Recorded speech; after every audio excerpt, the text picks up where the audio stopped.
this guy named Richard Brannon. He's making some interesting documentaries on this whole social media stuff. One's called Plugged In, and he talks a lot with this guy named Sam Batkin. Have you seen any of these documentaries? I had not.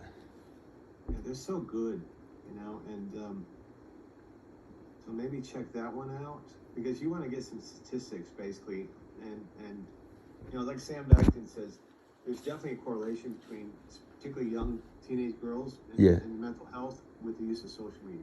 Yeah. He no longer says it's a correlation. He says it's a causation. He says there's no doubt about it, right? Because all you got to do is chart when social media particularly kicked in with the use of with smartphones, 2008. From 2008 till to now, suicide rates, especially among young girls, have almost doubled. Yeah. Right? It's a crazy thing. And he said, if there were a drug on the street that did this, it would be outlawed immediately. But because so many big tech companies are making billions, if not trillions of dollars on social media, they allow it to happen, right? And so, I mean, he says you got to get off of it. It's not Right. healthy for you, right? Mhm. It's not healthy, and it particularly affects young girls more because, for whatever reasons, you could call them societal, cultural, I think perhaps even genetic, Right. or biological. Women are more affected by their images Right. than men are, right? Right.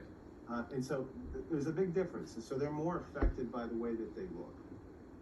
And social media is basically a grading system, telling people, hey, and of course it's binary too. You're like either you're hot or you're not. There used to be an old website called Hot or Not, right? Right. Where people would post their pictures and people would click yes or no.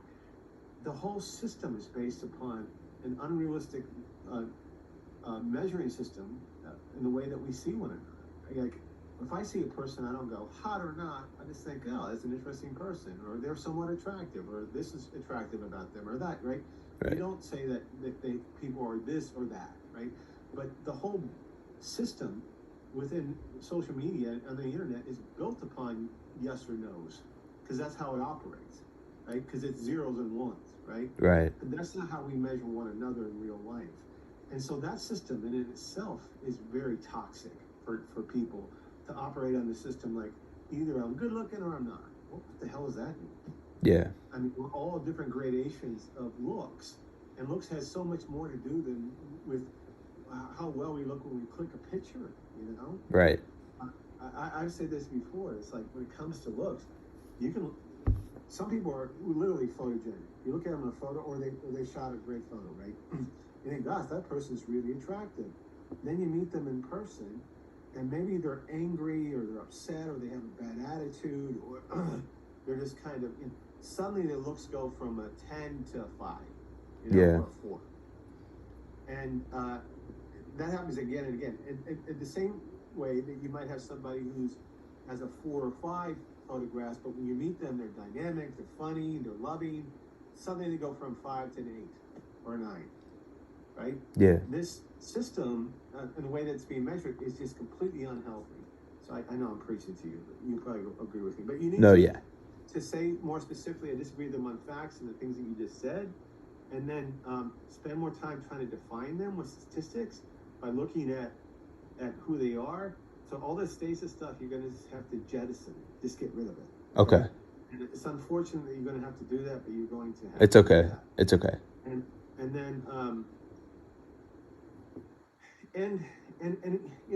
again, who's to blame teenage girls? They grow up in the system, and it's been so normalized they think they're supposed to operate within. And so I know that you're not doing that, but in order to try to convince them, it's like 20 years ago or 30 years ago, if you would try to convince me that McDonald's is really going to kill you if you eat it there every day, people go, "What, are you crazy?" And then a film came out called Super Size Me back in the early 2000s, and then people are suddenly aware of it. It's the same thing with social media. It's taken a while to catch up, but my guess is within 10 years or maybe less, or maybe it's already being recognized now, and Sam Batkin talks about this, people are going to recognize, hey, I can't be on social media. It's like eating McDonald's every day.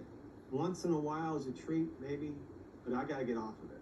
Yeah. I can't be on it, you know? And I think that that's gonna come around sooner or later, because people are going to recognize how psychologically harmful social media is, especially for young people. Mm.